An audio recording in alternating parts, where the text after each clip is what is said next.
Waalaikumsalam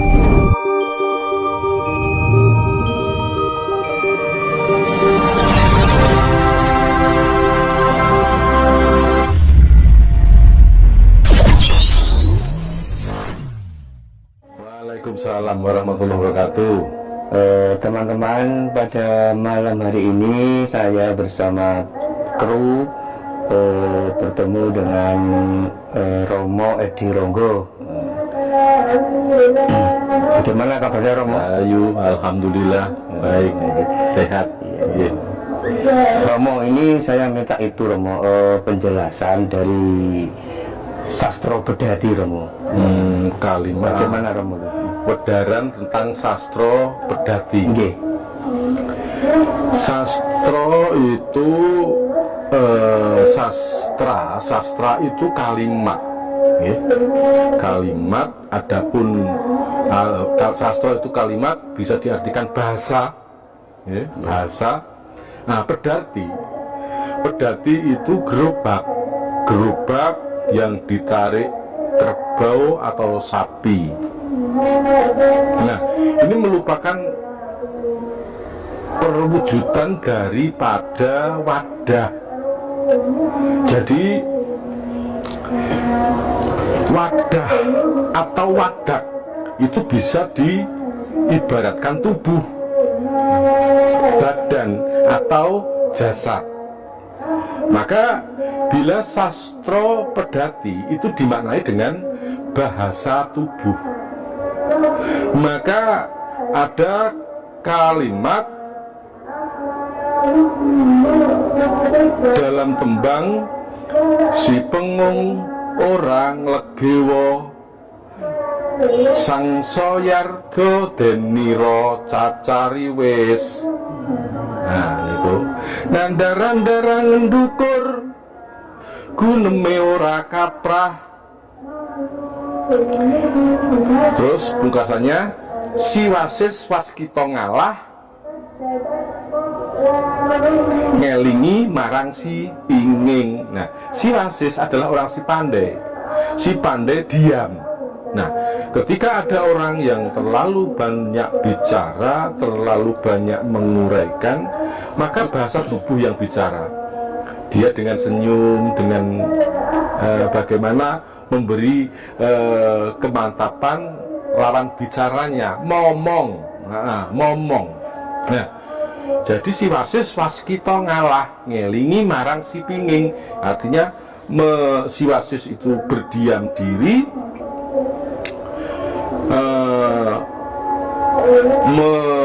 menutupi kebodohannya si pengung tersebut.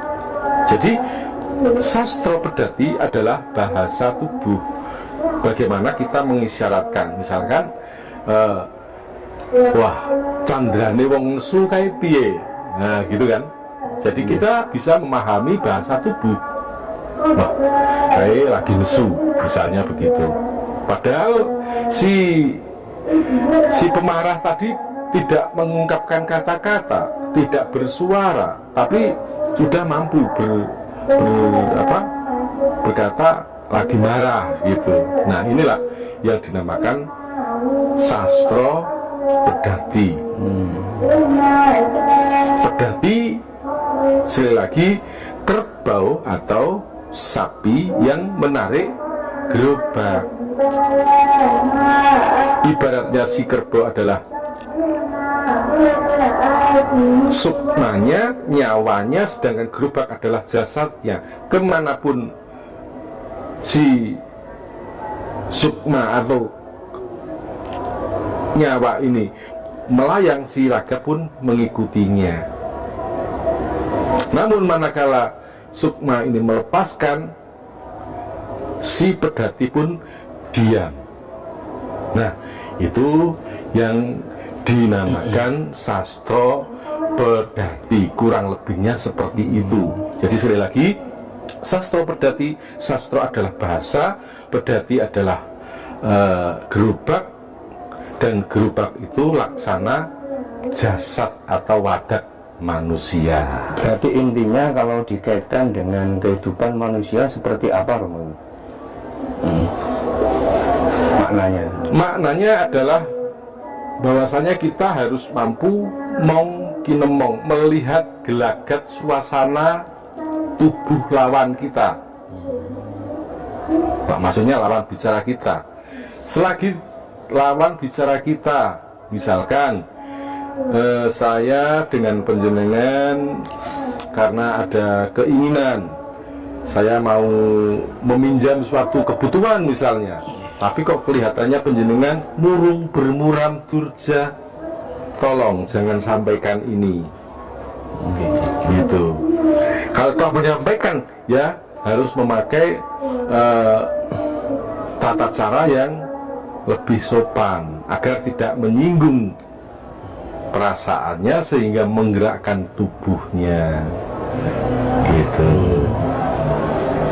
Orang ini mau marah, bagaimana agar orang ini tidak jadi marah, kan gitu. Jadi ada seorang karyawan, bosnya sudah kelihatan, mau wajahnya masam dan bagaimana. Nah ini bagaimana sikap anak buah tersebut terhadap bos? Jangan malah membuat masalah. Nah ini nanti akan ibarat bom waktu akan meledak. Berarti intinya membaca bahasa tubuh ya, Belajar bahasa tubuh. Ya. Ya Romo, ini kan pada akhir-akhir ini kan banyak bencana Romo. Dan tidak sedikit orang-orang yang spiritual itu yang memprediksi bahwa ini akan terjadi bencana yang lebih dahsyat. Salah satunya ada yang melebihi seperti corona Romo. Nah itu firasat Romo Edi, pandangan Romo Edi di tahun ini seperti apa Romo? Memang saya pernah menguraikan tentang isyarah masalah tentang bencana yang akan terjadi, dan bencana itu tidak akan berhenti sampai di situ, akan ada lagi susulan-susulan. Nah sesungguhnya ini adalah bentuk bahwasannya alam sedang murka. Mengapa demikian? Mengapa demikian? Karena kita sudah kehilangan, melupakan jati diri. Jadi nuwun sewu, monggo kita menengok jauh beberapa ratus yang silam, tatkala Pulau Jawa masih suwung, masih sepi, hingga ada salah satu utusan dari tanah Arab yang diminta untuk menenteramkan atau mencari pulau yang tentram dan damai. Namun ternyata, dan menurut isyarah yang diterima, tempat itu tidak lain adalah Pulau Juawut atau Pulau Jawa. Nah, tapi Pulau Jawa itu dihuni oleh banyak bangsa-bangsa makhluk astral, titah dari Allah yang terbuat dari api. Ini banyak mendominasi wilayah pulau tersebut. Maka dibuatlah tumbal untuk menumbali Pulau Jawa tersebut, sampai Pulau Jawa ini menjadi tentram, damai, loh jinawi. Meskipun berbagai tempaan, berbagai peristiwa yang terjadi itu kan urusan negara, sudah pasti dalam pemerintahan, baik dari zaman kerajaan manapun hingga negara manapun, pergeseran politik itu ada. Tapi masyarakat tidak semuanya terkena imbasnya. Jadi masyarakat tetap hidup sesuai dengan khitahnya masing-masing. Mengapa pada saat itu seperti itu? Karena orang-orang masih percaya dengan adanya danyangan atau leluhur yang menunggu salah satu tempat. Ya kita ini percaya tidak percaya, kita hidup dalam dua alam. Ada alam manusia dan juga alam makhluk astral. Makhluk astral punya tempat sendiri, dan makhluk astral tidak pernah meminta apa-apa, tidak akan pernah mengganggu manusia apabila dia juga ya setidaknya diopeni, bukan disembah, diopeni. Bagaimana cara ngopeninya? Ya membersihkan tempatnya, ikut nyadran, selamatan. Loh, Jawa kan selamatan, Mas. Sing kerep kan selamatan, meminta agar manusia itu, anak cucu Adam ini senantiasa diberkahi dan diberikan keselamatan. Tapi kan nggak ada. Kalau kita selamatan di salah satu tempat yang mungkin makam, katakan begitu, kita dianggap musyrik, sehingga banyak orang yang malu melakukan itu. Malu ngakoni nek iku tinggalane utawa warisane Mbah Buyut. Padahal itu penting. Labuh segoro, misalnya larung sesaji di laut itu.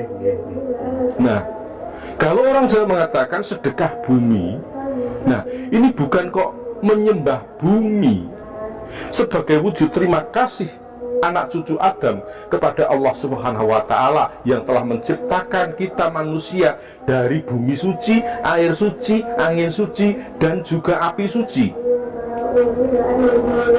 Nah, terima kasih kita itu diwujudkan dengan sedekah. Sedekah bukankah diajarkan oleh orang-orang Islam pendahulu kita? Sedekah ini apa toh?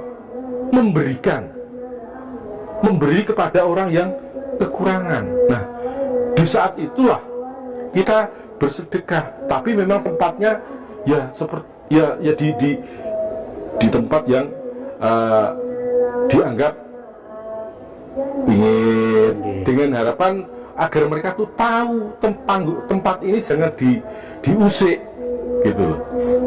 Sekarang kan tidak, itu dianggap musyrik. Laut tidak pernah ada larung sesaji, sedangkan ikannya diambil setiap hari, tidak pernah nandur loh.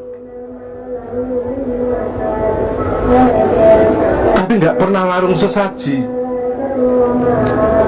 Nah, laut itu juga ada yang menunggu gitu, merasa dia memiliki perasaan juga sama seperti manusia. Saya rasa rumangsa duwe tapi dijupuki ora ana imbal balike, nesu gitu. Makanya sampai terjadi rob atau banjir laut yang disebut tsunami dan lain sebagainya. Bahkan tidak sedikit kapal nelayan, kapal-kapal lain yang menjadi korban karena keegoisan kita sebagai